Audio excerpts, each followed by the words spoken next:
Maybe. I have not heard from the other team yet. Sadly. No. Nope.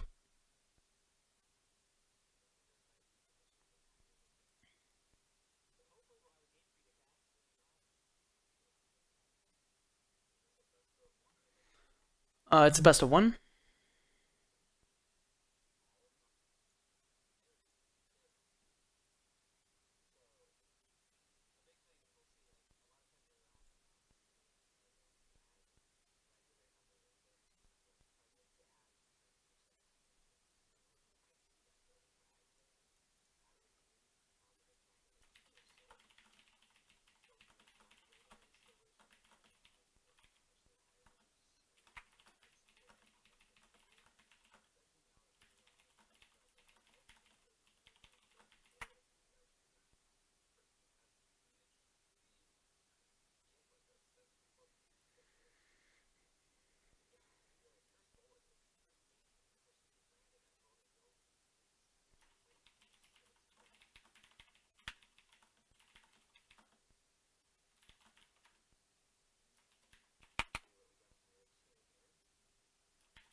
A little bit and see what they play.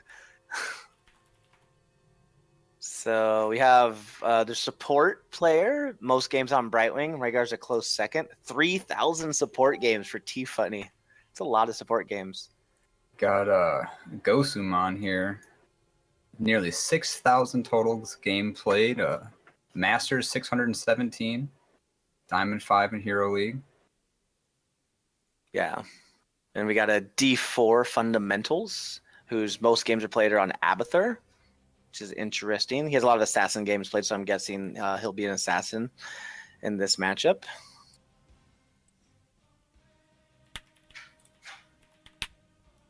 Wow, all these guys are very solid team league. Yeah, Diamond. So it looks like if they've been playing team league together, which I'm guessing, is that they're good enough that they can be doing, making that Diamond and Master level. So at the D3 level, these guys are a really solid team. We might see a really, strong game out of them. Some abnormal picks because they think they might have an advantage going into this. Yeah, maybe a little bit of off meta. We get that Tyrande in here. We haven't been seeing much of her recently, but she once again was a big pick in HGC. So I feel like we're going back to like a year and a half ago, back to those stun comps. Just the Dignitas bringing us right back.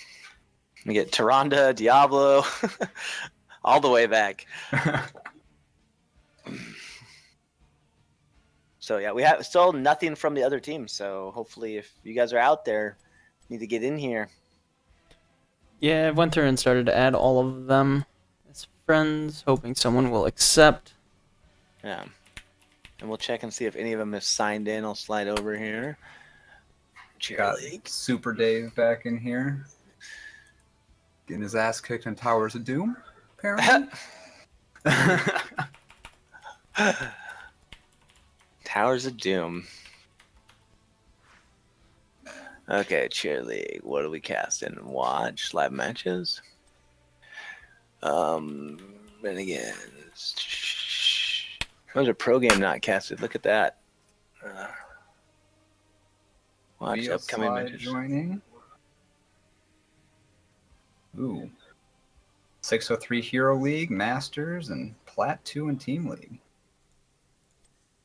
Yeah, so no one from ManaTapThat is checked in. Huh. G-Weapon, Pancake, Tap Sphere.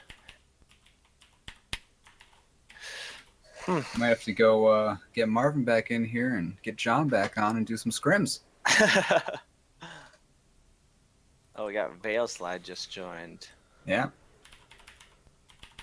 A Master Hero League. Only Plat 2 Team League, though, so yeah. He's not playing with them, or it's a late join. Yeah, his last team league matches were 10 days ago, so he's been on a little sabbatical, it looks like.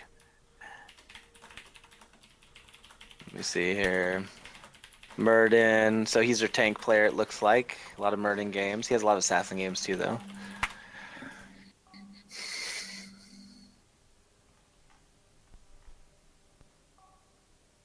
I don't know if what's going to happen here if we don't get this other team. We give them. They have 10 minutes to show up. So, 10 minutes. If not, we can talk about HGC and some other things if they don't come in. Just give you guys some banter about current meta and some new things coming out.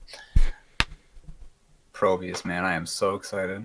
Yeah, So excited. Yeah, Probius, if you guys don't know, is the new hero coming out. They just announced him at HGC 2 days ago, or yesterday, 2 days ago, whatever it was. They announced him, and he's a probe, Protoss probe from StarCraft 2, and he is a specialist who looks to me kind of like a mix between Gazlo and Tassadar. What do you think, Kyle? Yeah, so I actually watched Liquid Chris play him for almost 3 hours today, and he's very interesting, because he has to place down the pylons, and he only regens mana when he's in pylons. So kind of like a hero who just picks a little niche spot on the battleground, just kind of sticks around that area. I feel like he looked a little underwhelming just because his abilities very easy to dodge. So although they said he has the kind of damage output a Lei Ming can do, it's very much so focused on small areas and just like zoning out of areas. I feel like Battlefield of Eternity would actually be a really good map for Probius in the future, just because that center point is so contested with heroes constantly trying to get in and out between the Immortals and all the minor team fighting is going on. Yeah, I definitely think I was thinking tight areas would be. Oh, we got some people joining. Yep. I finally got in contact with one of them. Woo! Oh, they know they had a match. Look at that golden rooster. I am rooster not portrait, and they know what's sure. up. He said they're going to be able to make it, so... Okay. Yeah, so more about Probius. I agree with this tight maps and just sticking him in areas where there's cluster points, and he has that he can double cast slows, like AoE slows, and they blow up on people. And then he has, I think the biggest thing that we'll think about is his ult, where Gazlo, if you had a ult that made your turrets just do insane damage for amount of time, Probius has that with that pylons, and I'm not sure how good it is. I haven't seen it in action besides just a play game. It is awesome. The range on those pylons are ridiculous. It's like almost the range of Ragnaros's trait when he goes onto a keep. Wow, it's insane. Okay. And they pop for like 100 damage, and then at level 20 you can put down 3 pylons instead of 2. And if you're in the middle of that, there is no getting out. It is scary. That'll be interesting to see. Yeah, but actually, have you read any of the Gazlo patch note?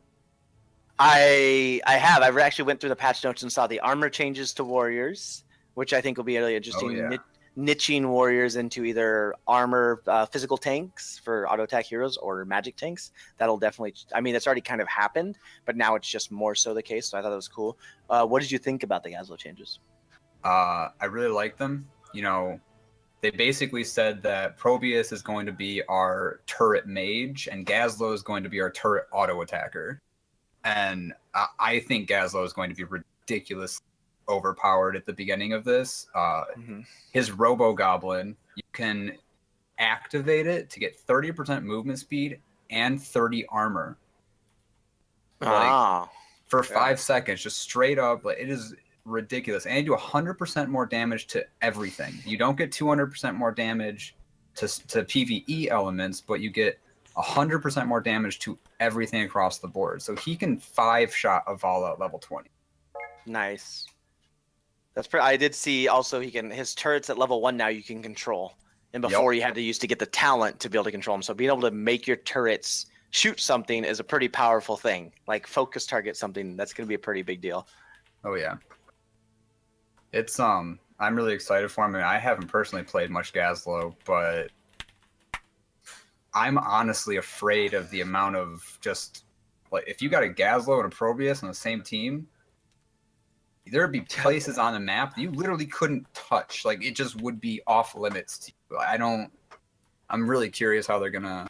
If that's just gonna require banning, or if they're gonna have to do some changes. Yeah. All right. Looks like we're finally getting ManaTapThat into this game. Little late, but they are here. Better late than never in this case. Yeah, they made it with plenty of time. Yeah, 5 they have minutes 6 until we minutes. need to. So we're good. This Gildrick is Diamond. He's mostly an assassin player, about 2,200 games played, and likes that Jaina. Yeah, it looks like just from, I mean, they always say rank isn't everything, and it looks like just comparing the ranks that ManaTapThat is going to have its work cut out for them against Tiffany and Company. But we did see ManaTapThat play last year, and I remember their name, and I wouldn't remember their name unless they gave us a challenge. And so that means they're a decent team, and they can definitely put some pressure up. Yeah. I mean, rank definitely isn't everything. I mean, you see us play. We have, low plats, high golds in our team, and we still compete with grandmasters and the masters every so often. Yeah, exactly. So this should be a good game, regardless if you're excited to see this play. Yeah, Super Dave. I saw a little bit of Probius play. I know Kyle watched a lot more of it, so he's got a lot more info on that. The Probius play, I didn't get to watch too much. I just saw a little 2-minute clip of him doing some stuff on his abilities and ults. Oh yeah. So I mean, pretty much from it, what I saw was that his slow fields he puts on the ground. I don't know the names of all of them yet.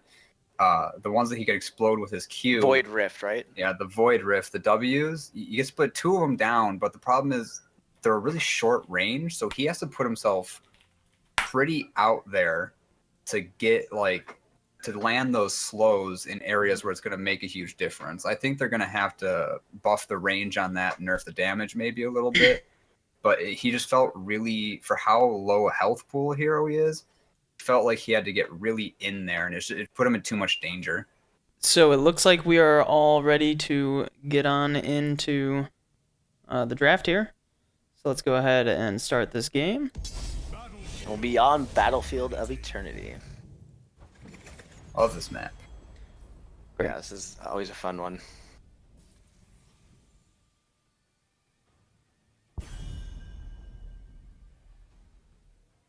And I would expect to see a Rag or Sild ban pretty quickly here. It's normally what you see in these cases. Unless your plan is to take it. On the blue side, we have ManaTapThat, correct? Yes, blue is ManaTap, red is Tiffany&Co. Lucio first ban. That's actually really surprising. I mean, this map it's pretty tall, but there's not much of a reason to be rotating super quickly. They could be looking to get some, very strong picks and just be really aggressive with that. But I really don't see Lucio used all that much on this map.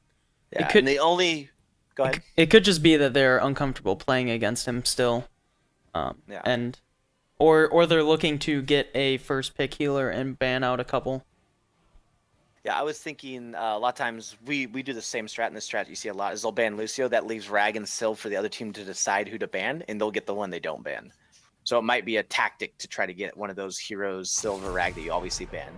So now I would expect to first pick Sylv here. I mean, I'm obviously biased against that, but she is just so good on this map.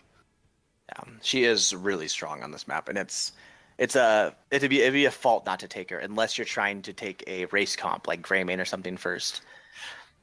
But there is Vala's on the table, Greymane's on the table, and I mean, those are 2 very solid. Artanis is on the table too, and the swaps into the immortal stuns.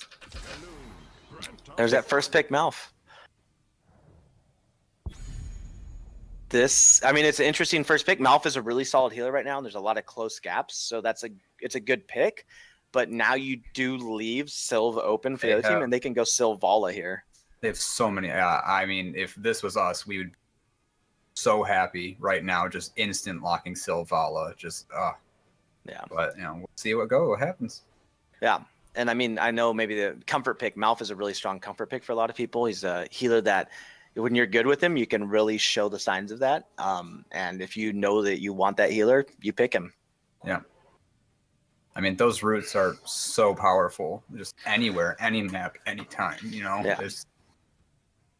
Yeah, even after the nerf, they still, I mean, it's still a nice lockdown. We'll see what I would. Taking quite a while. ETC. I would expect to see a Sylve. We'll see what happens. Vala. Vala is okay. Vala is really good. She is the best immortal damage right now. Greymaine's a close second. The one problem with Sylve being picked early is that, I mean, if you win the immortal, that's a guaranteed push. You are going to kill some buildings. Like, but if you're losing the immortal, Sylve can put you on a bit of a back foot if you don't have someone who's super experienced in playing her. I completely agree. They're going for the double support right off the bat. Which are they going to be trying to get some Illidan? Ooh, shields, lots of shields. I wouldn't be surprised to see a Varian banned out here. Yeah, I would be banning Varian so quick. Oh, are they switching? Did you see that? Can you switch during draft ad? Did you see that? I don't think so. No, I don't think you can. Change the skin. Oh, it was a bug. Like it flipped it down. That was weird. Okay. So I would expect ETC Vala, you have attack speed and race potential. I know ManaTapThat is probably going to want to get rid of Varian, but if they give up the Sylve now, they're not going to win the Immortal with their comp. Mm-hmm. And the Sylve's going to push. Like Sylve has got to be banned from ManaTapThat if it's not banned before. It's got to be banned. The only good, well, I guess there's two good pokers left, but one is Artanis.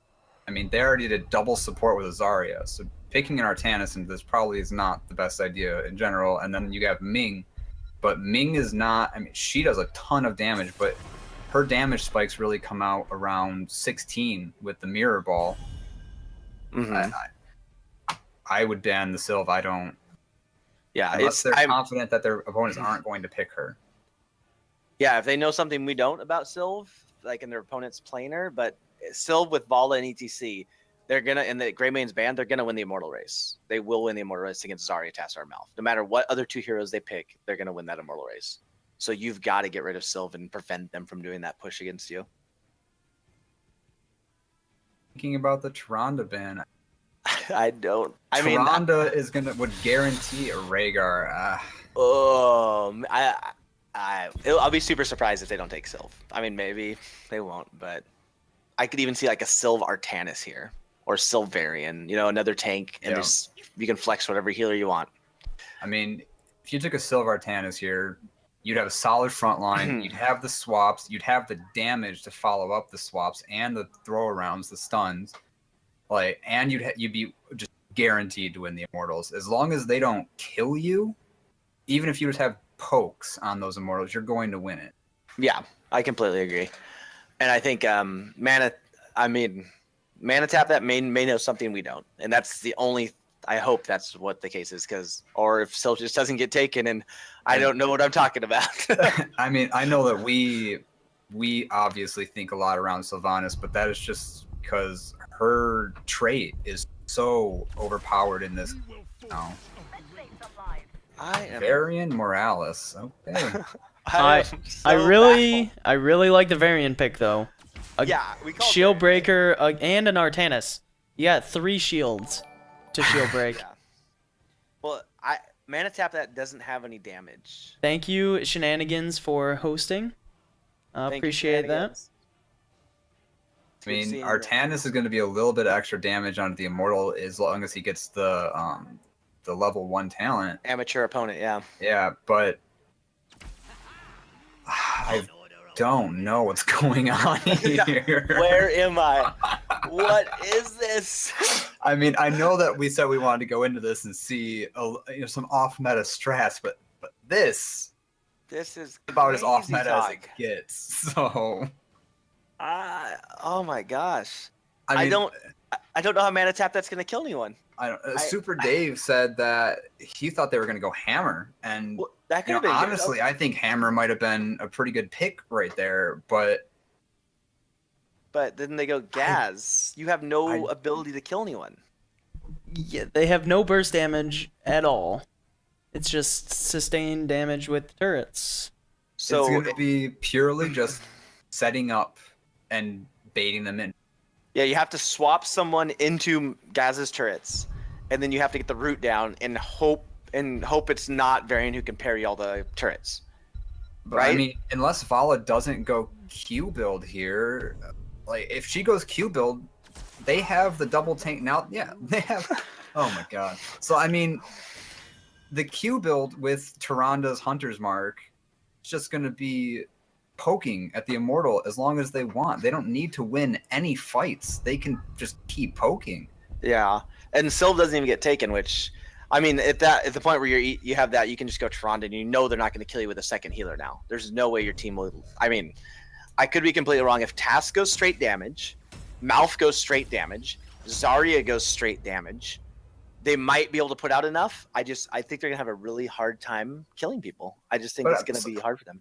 So they're gonna get the Artanis swaps, but the Gazlo Explodium charges, it's not really a good follow-up unless they're on point with the swaps into a root into the Explodium charge. Like, but that is a lot to bank on for a swap. You know, you cannot guarantee where those things are going. Yeah.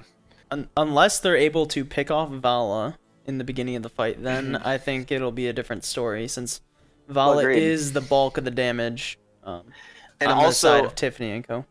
Yeah, and also I think if they ignore the turrets, if Gazlo can set up and he can get those turrets and they ignore them and they get that damage out, this could, it could work against Tiffany&Co. But I'm thinking Tiffany&Co will be smart enough to take down those turrets and then engage that fight, because once the turrets are down, their damage is gone. So they're going into a Morales here. Yeah. I don't see them being able to put out enough burst damage to get through Morales' heals, on top of a Tyrande having the little extra burst. And on blue side, we've got Gilderic on Artanis, Supa Boss Guy on Zarya, Alpha Wolf on Gazlo, Loki on Malfurion, and Logic on Tassadar doing some nice B-stepping for us. And on the red team, Tiffany&Co, we have Gosuman on Varian, Sven on Vala, Fundamentals on Tyrande, Veilside on ETC, and T-Funny on Morales. And we'll see if we see a level 1 fight here. One thing that will benefit, I think, ManaTapThat is, unless Vala's against Gazlo should be able to push top without much problem, because Varian will not be able to keep up. Blue is going straight for some siege. We've got a 4v4 on the bottom.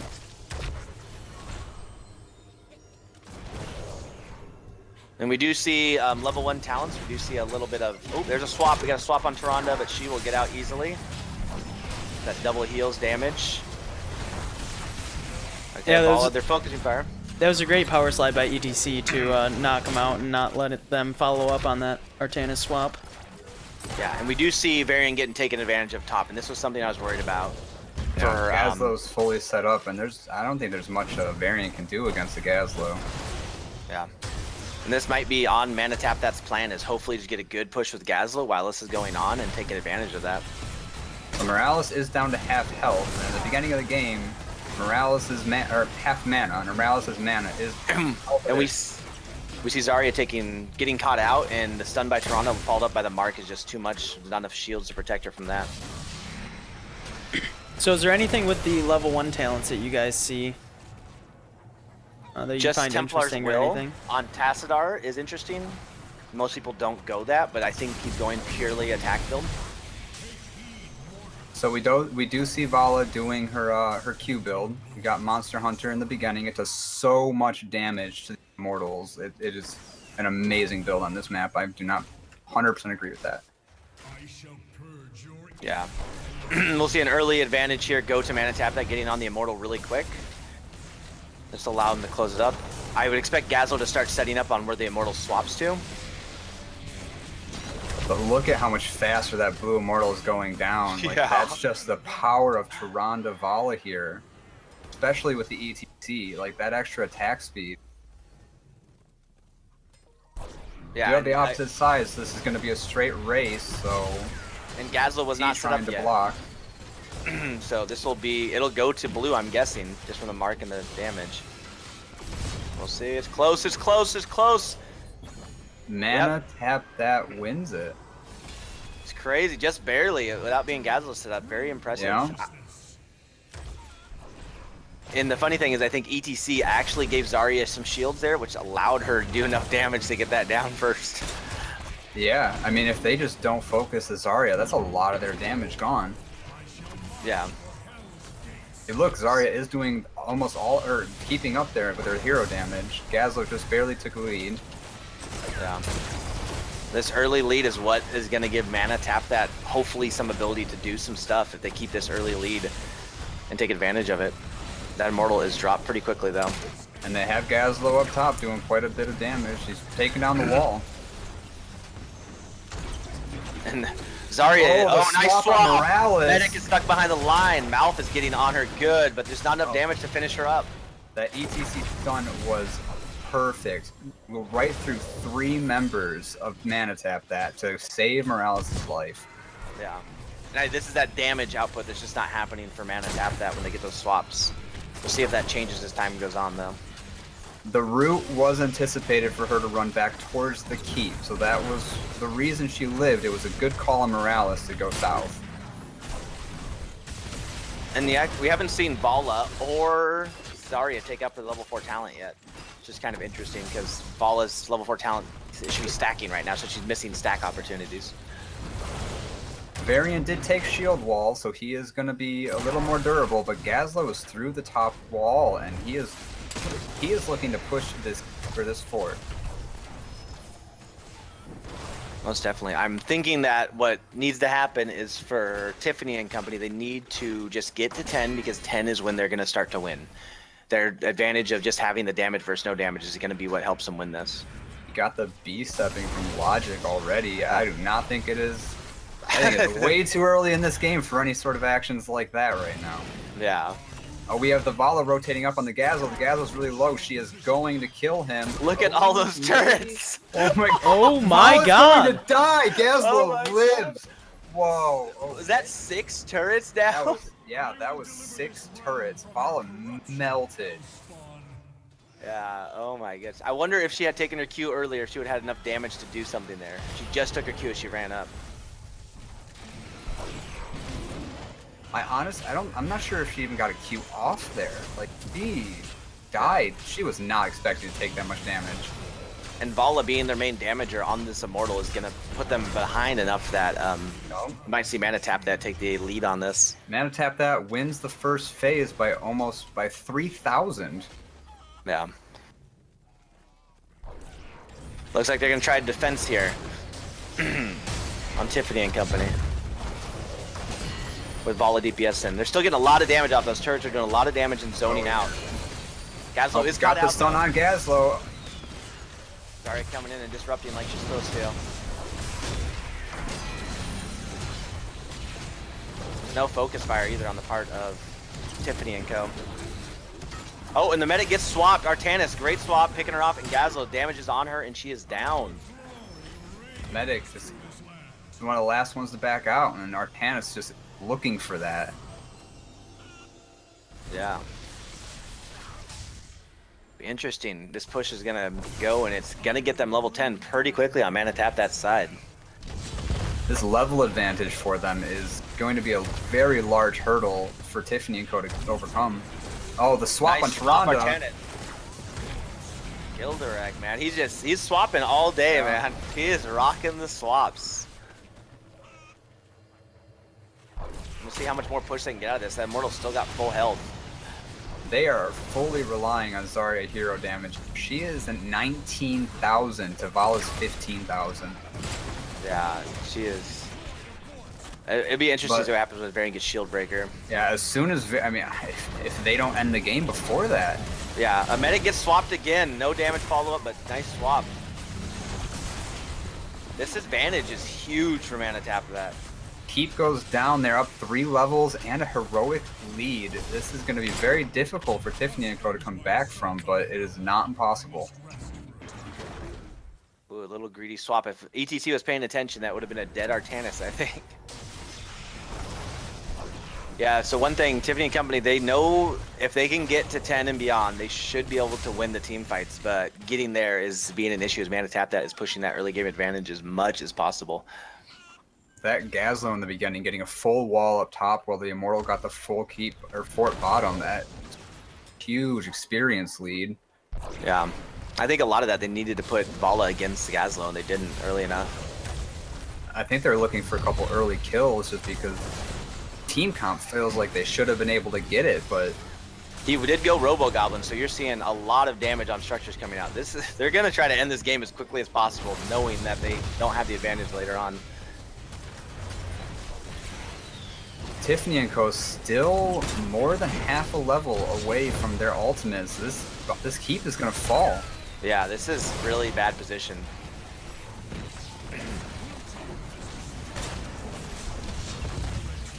This is a bad spot for Tiffany and Company. They need to get out of here. They're trying to take the advantage. Expulsion zone is down, blocking off. ETC is caught out, but he does a power slide through. He may get out, but the turrets are following him. Oh, Medic is trying his best to heal him up. ETC does not get out. Gazlo is just beating on the core. He's looking to end this game at 9 minutes. That Robo Goblin is crazy damage. Fala needs to back up a little bit. She's getting a little overextended, but they defended it. Yeah, no, they get a swap on Tyrande. And they still don't have 10. This game could be over before it even started. This is crazy. He's back up. Varian is back 30. Up in 2. 30, 20. Holy smokes. That was beautiful. They took ManaTapThat took the momentum and did not let go for a second. They just steamrolled right through. They took advantage of the fact that Varian is basically half a hero pre-10. You know, he needs level 10 to be a part of a team, and they just that was beautiful. Yeah. And I think the two downfalls that we're seeing is the Tyrande stun from Tiffany&Co. You really need Tyrande at that point. Would it be better to have gotten the Sylvanas, someone who could lane top against Gazlo, because you had no one that could lane top. So the Tyrande stun, even though it's cute and you have that damage, you don't have anyone that's laning top against Gazlo unless Volley goes up there and takes away your kill potential. Was Ragnaros banned there? No, Ragnaros was banned. Was he? It wasn't it?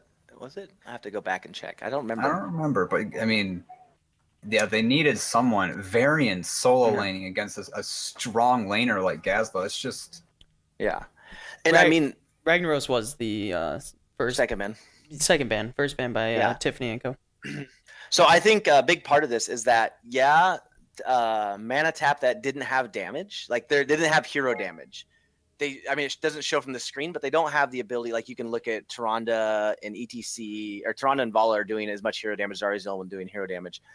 But the ability to push that early advantage because of the tankiness, the ability to push that hero advantage because of Gazlo, that early advantage, and getting Tiffany&Co. so far behind is crazy. And Gilderek, and I have to give a shout out to Gilderek and his ability to swap. Like his swaps are on point. The medic swaps early on, getting them such an advantage, just were amazing. Oh yeah, those swaps like solidified that game. There was just so like that Tyrande swap at the end there, that just ended it. Like there was nothing they could do at that point. So who do you give the MVP to? I've got to give. I mean, Gazlo top was doing what Gazlo does, but Artanis getting those swaps bottom, getting those kills is what gave him enough of a lead to push those advantage. I think so. I'm gonna have to give it to Artanis and Gilderek. I definitely would agree with that. I think Artanis, he played superbly there. You know, swaps are very difficult to get, and he threaded the needle to get those Morales sometimes. That was ridiculous.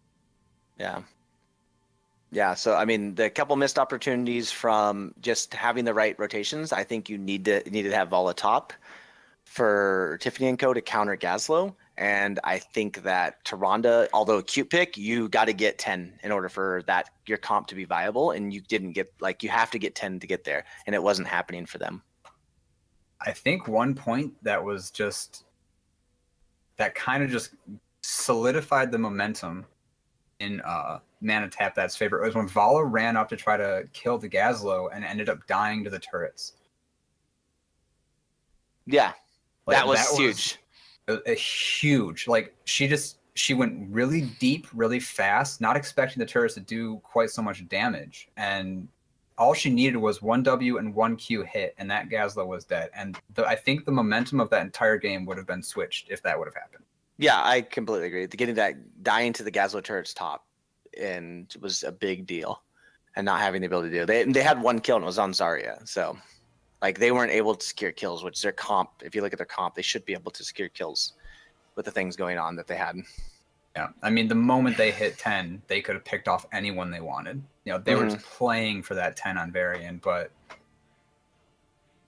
they couldn't get it. That Gazlo just so much PvE damage. It's ridiculous. Yeah, and I mean, Gazlo, he wrecked. He definitely wrecked. It's just the power of Gazlo pushing those towers down with Robo Goblin was too much for them to handle, and they did a good job. So, good job to both teams. ManaTapThat, proving us wrong that your comp could work on that map, but just pushing that early advantage. Good on you for proving us wrong that comp could work on that map. And Tiffany&Co, good try. Just maybe some different rotations or different setup for next time, and you guys probably be okay. Fantastic game. I very much so enjoyed watching that. I'm happy to see that comp worked. Yep, yeah, definitely got some unmeta comps going on there. Very interesting to watch. Yeah, like shenanigans.